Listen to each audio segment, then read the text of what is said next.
Angie Senger with OMS Opry, and I'm here with Rocky Mountain. And Rocky Mountain was telling me a great story about this song that he wrote, and I just want him to tell you this great story. I was on my way to Nashville back about 1960, 1961, and stopped at a little truck stop. What were you going to do in Nashville?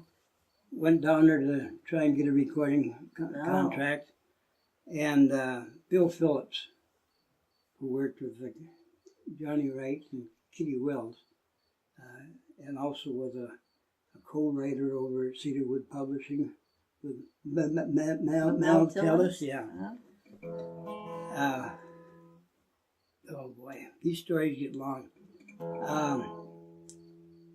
We had done a Texas Bill Strength was with radio station in the Twin Cities, and every Saturday afternoon we done a show at Broadway Dodge on Broadway Avenue in Minneapolis off a flatbed truck.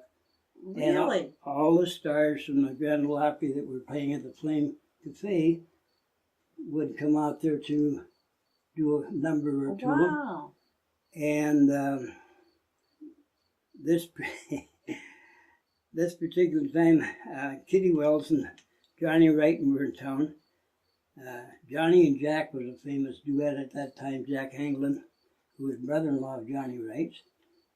And Bill Phillips was their bus driver and also the introduction of their show. With a co-writer with Mel Tillis, as I had told you. And I've got the sequin outfit on. And standing at the end of the trailer, waiting for my chance to get up, do my thing. And cars would drive up and kids would get out of them, or adults too, and come running up. And Bill had already introduced Bill Phillips, was going to be there representing Kitty Wells' show. Bill Phillips was there with tennis shoes, a white t-shirt, and a pair of slacks. And the people come running up and says, Mr. Phillips, can we have your autograph? And they're looking straight at me, and Bill's standing over here. Because you're there in your finery. Yeah. And I said, I'm not Mr. Phillips. I said, this is Bill Phillips over here. They looked at him, and they looked back at me. What's your name? I said, Rocky Mountain. Can we have your autograph first? There's a memory for you.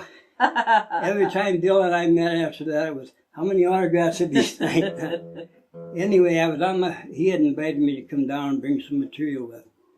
And I stopped at this little truck stop, and a cute little waitress was there. And when I left there and got to the motel that night, I wrote this song. And later took it to Fair and Young to see if he would record it. He said it was too risque, but here goes. By today's standards, it's meek and mild. It really is. And if you thought it was too risque, at that that's time, and hysterical. if you knew Fair and Young, it had to be, it just didn't hit the thing.